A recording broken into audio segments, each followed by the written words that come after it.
I know I stand between all of you and cake and ice cream, so I don't take this privilege lightly. Talk about a full circle moment. I guess the jig is up. You all know that I'm Rosalie's daughter.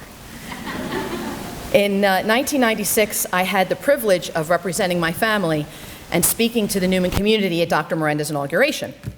And now to stand in front of you 21 years later, this time not only representing my family, but also as a proud alum and a proud member of the Neumann University community, to speak at Dr. Mirenda's final service award day is a bit surreal, to say the least. But before I get going, I have to tell you I'm about to break a promise that I made to myself back in 2005 when I began working at Neumann.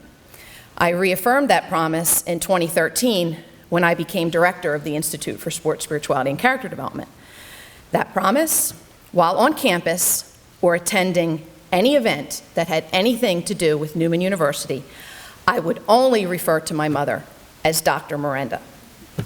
I would never call her mom. I would certainly not call her Rosalie. And I must admit, I know I have passive-aggressively corrected some of you over the years when discussing Neumann matters with me. You would say, oh, well, your mom said. And I would always say, oh, Dr. Mirenda said. So this feels a little strange, but here we go. In addition to the good Lord, we have my grandparents, Anna and Achille Gallardi, and my aunt, Marisa Gallardi-Ozinski, to thank for the gift that is Rosalie Gallardi Mirenda. There are stories about my mom tagging along, much to the chagrin of her big sister Marisa, but never really getting in the way. Young Rosalie was quietly observing and watching, and her big sister Marisa, while exhibiting the typical big sister annoyance with her little sister, was really protective and nurturing. And it was those times with her big sister that young Rosalie learned about loyalty and protecting those who are vulnerable.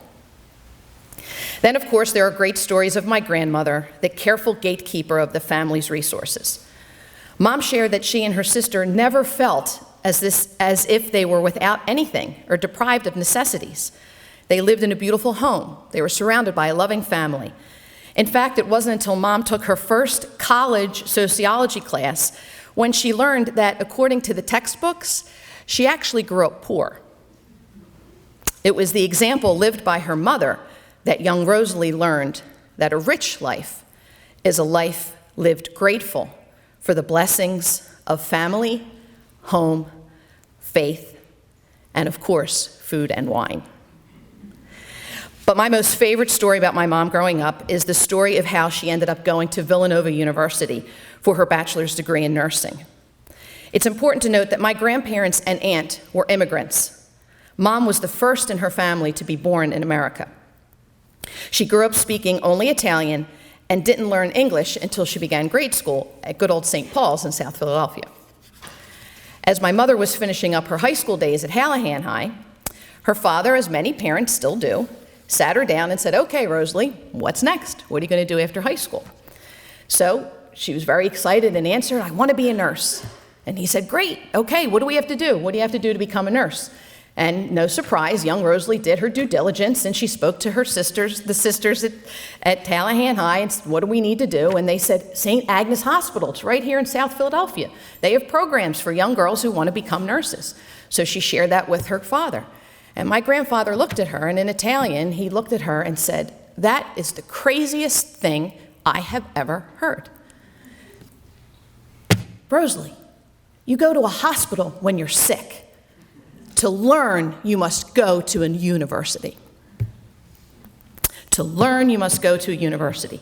My grandfather, an immigrant with barely a 5th grade education, had a broader view of the world and the power of education than some learned folks we might know. How about those 3 for role models? My aunt's loyalty and encouragement, my grandmother's loving care and her careful care for the family and its resources, and my grandfather's stoic work ethic and appreciation for the value of education laid the foundation for the person we celebrate today, a person of abundant integrity, unwavering faith, and great humility. Those of you who've known my family for a while may remember that back in 1991, my mother's only sibling and her big sister Marisa passed away as a result of complications from heart valve replacement surgery. The head scrub nurse in the OR with my aunt was Neumann grad Stephanie DeFrancesco, a former student of my mom's. I had never met Stephanie before. She came to my aunt's viewing and came up to me and introduced herself.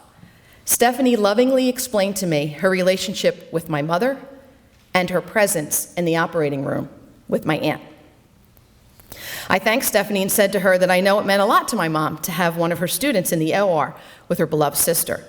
And I will never forget Stephanie's response to me. She took me by the hand and she said, "Lee, I know it means a lot to your mom because it must have been like she was in the OR with her sister." Stephanie's response had a profound impact on me then, and it still does, because for the first time, I began to understand the effect my mother has on those she encounters. I also began to understand why my mom views every opportunity to teach, to listen, and to engage another as human moments turned sacred.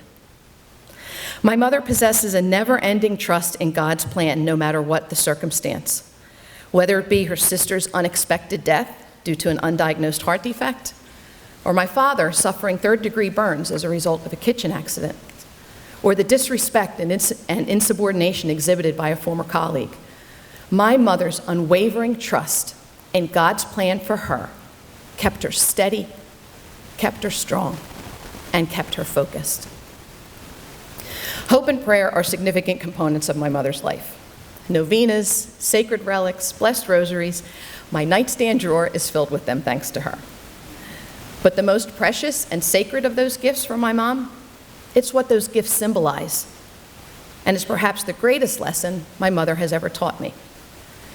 A prayerful life is a hope-filled life.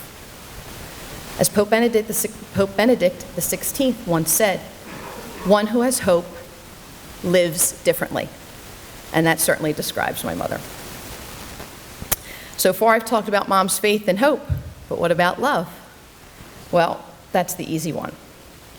My mom and I don't technically speak to each other every day, but thanks to the technology of texting, we communicate pretty regularly. If any of you saw my parents on TV when the Pope visited the seminary, you may have noticed that her head was down looking at her phone while she was waiting for Pope Francis to arrive. She and I were texting. If she is not about to meet the Pope, the great majority of our conversations focus on her grandboys, as she likes to refer to them. A few might touch on family get-togethers or the latest news, but there was one poignant conversation that took place the evening after Supreme Court Justice Scalia's funeral mass. You may recall that mass took place during a weekday, but my ever-reliable father recorded it for her, so that evening when she finally had a few moments to sit down and watch it, my phone began to blow up with texts from my mom. Did you see the mass? How about his son, the priest? What a homily. No eulogy, Lee. That is exactly what Daddy and I want. Just a priest who knows us and can speak about our faith journey. And then, all in capital letters, with as many exclamation points that would fit, no eulogy. I got it. As you can see, I was given strict instructions from my mother about her funeral. I share this with you since I'm forbidden from giving a eulogy at either of my parents' funerals. I might as well get it all in now.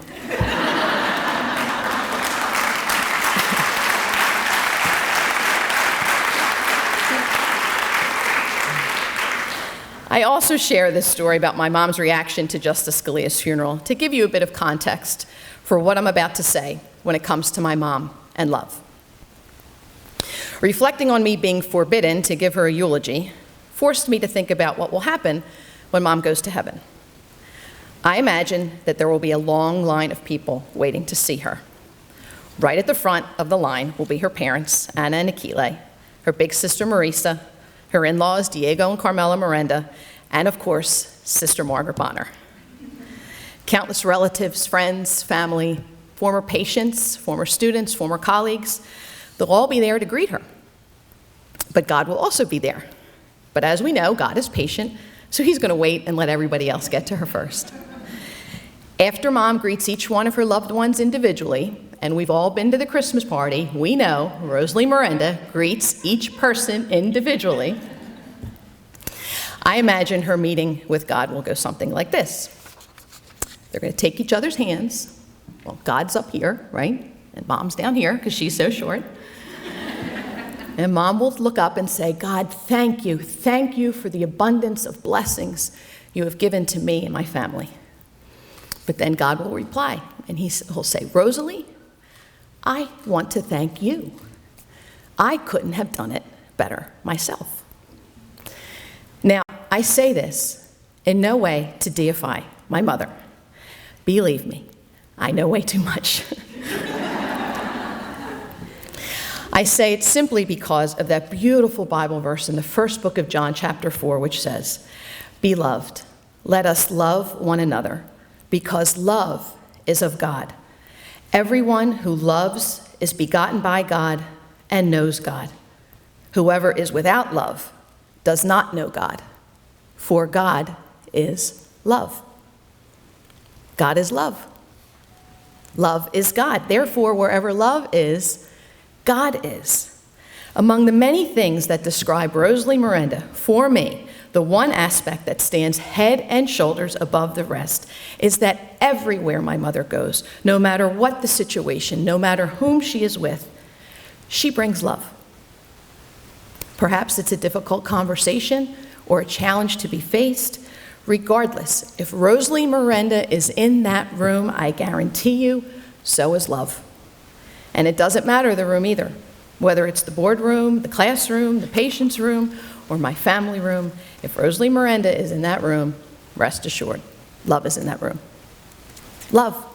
Love for the gift of family, love for learning, love for the sacred privilege of teaching, love for students and their endless potential, love for Neumann, love for gospel values, love for protecting the dignity of life and the sanctity of our church. Love. So simple, yet difficult for some, especially when ego and a myopic view might come into play. But then again, my mom made it look easy because she has never shown any evidence of having 1 ounce of ego. A tough feat to accomplish in higher ed. Speaking of ego and higher ed, trending in higher ed leadership these days is the signing of pledges for or against various issues. President Rosalie Mirenda has never signed a pledge. You know why? It's because Rosalie Mirenda not only believes with every fiber of her being in the mission and values of Neumann University, she authentically lives them. By believing that all people are created in the image and likeness of God and possess infinite dignity, as our Rise's values call us to do, there's no need to sign a pledge. By signing a pledge, we're saying that our mission as it stands on its own is not good enough. One of the greatest lessons I learned from Rosalie Mirenda is not only is Neumann's Catholic Franciscan mission good enough, it stands as a model to be replicated and revered. That is the legacy Rosalie Mirenda leaves Neumann University. That is her lived example. Always, always begin from a place of love and act in concert with gospel values. Rosalie Mirenda was once described as having more energy than the Energizer Bunny, and that certainly stands true today. After 40 plus years at Neumann, she certainly keeps going and going, and will until July 16th, midnight. The worst kept secret is that the reason why she is able to keep that crazy schedule is because of the support of my dad. They have been married for over 56 years to each other.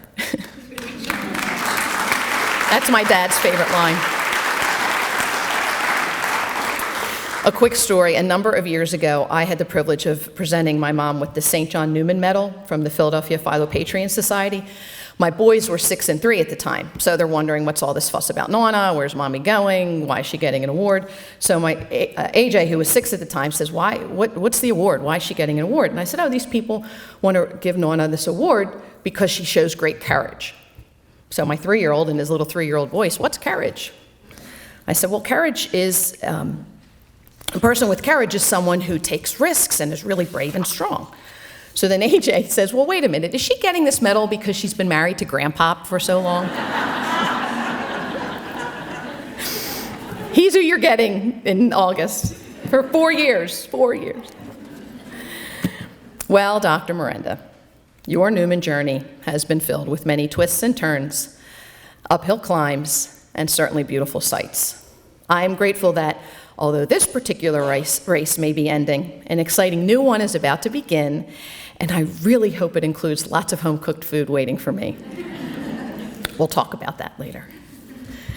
My mother has been on quite a journey and certainly run many races during her time here at Neumann, so I can't help but be reminded of that beautiful Bible verse in the second book of Timothy, chapter 4. I have competed well, I have finished the race, I have kept the faith. Now it's time to pass the Neumann baton and let someone else run for a while. But from a grateful Neumann community, awestruck friends, and a truly, truly inspired family, we thank you. We thank you for competing with grace. We thank you for finishing this race with dignity. And most importantly, we thank you for keeping the faith. And it is with that great faith that we, as a Neumann community, for which I am so very proud to be a part of, we will continue to move forward, forever grateful, forever proud, and forever inspired. Thank you.